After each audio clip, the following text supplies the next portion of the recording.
আমরা চাচ্ছি যে উনিরা যে ধর্মঘট করছে কিংবা উনিরা যে কাজ শুরু করছে, মাল বন্ধ হয়ে যাচ্ছে, এগুলো আমরা ইম্পোর্টাররা বহু ক্ষতিগ্রস্ত। কারণ এগুলা কাঁচা মাল ওইদিকে পড়ে রয়েছে।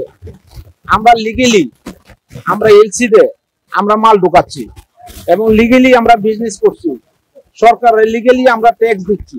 দেওয়ার পরেও আমরা এরকম একটা ইম্পোর্টাররা একটা হতাশার মধ্যে এবং আমরা লিগেলি বিজনেস করতে গিয়ে আমরা একটা মানে টেনশনের মধ্যে এই গত 2 দিন ছিলাম। এবং সেটা কেন হইলো এটা আমরা সরকারের কাছে আমরা আবেদন জানানো হয়েছে। এটা আমাদের সরকার এটা উদ্যোগ নেক। আসলে আমরা যে পরিস্থিতি পড়েছি আসলে আমরা জিম্মি হয়ে গেছি।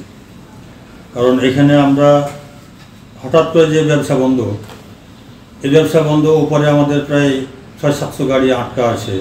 প্রতিটা গাড়িতে আমাকে ড্যামেজ দিতে হয় 2,500 থেকে 3,000 টাকা ইন্ডিয়ান ট্রাক মালিকদেরকে।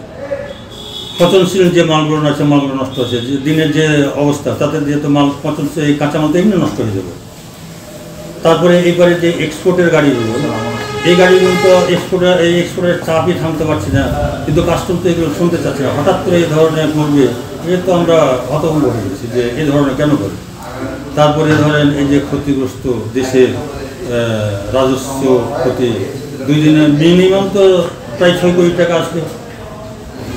তো এই ধরনের হঠাৎ করে দেশের ক্ষতি, আমাদের ইম্পোর্টারদের ক্ষতি, কাস্টমস নিজের স্বার্থ বজায় করার জন্য দেশের ক্ষতি করবে, আমদানিকারকদের ক্ষতি করবে, এরকম ধরনের ব্যাপার।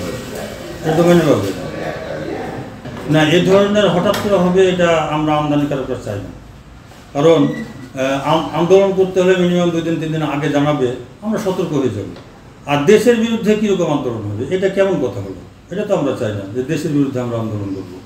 গ্লিটারের টুইন লেমন ও অ্যান্টিব্যাকটেরিয়াল ফর্মুলা বাসনকে চকচকে জীবাণুমুক্ত করে আমাদের দেয় গ্লিটার গ্যারান্টি। আর এইখানে ওই দেখা যাচ্ছে হাজার হাজার শ্রমিক আছে, এই শ্রমিকরা এই যে 2 দিন বন্ধ থাকলো, অনাহারে দিন যাপন করছে।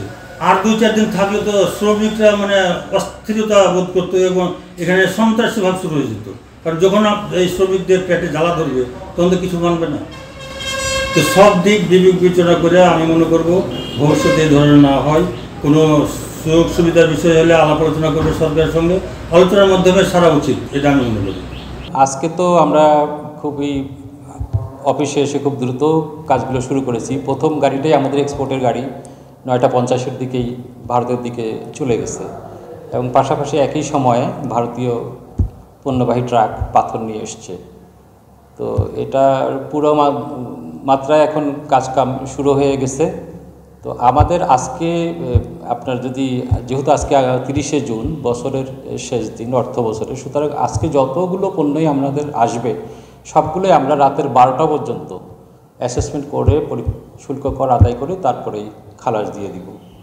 তো গত 2 দিনে যেটা মনে হচ্ছে যে আপাতত দৃষ্টিতে পণ্য আসেনি, সেটা আজকে আমাদের যে সময়টা আছে ওর ভিতরে চলে আসে, ওইটা আমরা আপনার মিডনাইট আপনার 12টা পর্যন্ত এটা শুল্ক কর আদায় করে আপনার এটাকে আমরা ক্লিয়ার করে ফেললে আমরা আশা করি যে আমরা ওই যেটা পিছনে পড়েছি ওটা ধরে ফেলতে পারবো। আমাদের যে প্রতিদিনের যে লক্ষ্যমাত্রা আছে প্রায় 3 থেকে 3.5 কোটি টাকার মতো, 3 কোটি টাকা প্লাস। তো সেই 2 দিনে যদি আপনার 6 কোটি প্লাস যদি আপনার থাকে লক্ষ্যমাত্রা থেকে পিছিয়ে পড়ি, সেটা আমরা আজকে যতটা সম্ভব কাভার দিয়ে দেওয়ার চেষ্টা করব।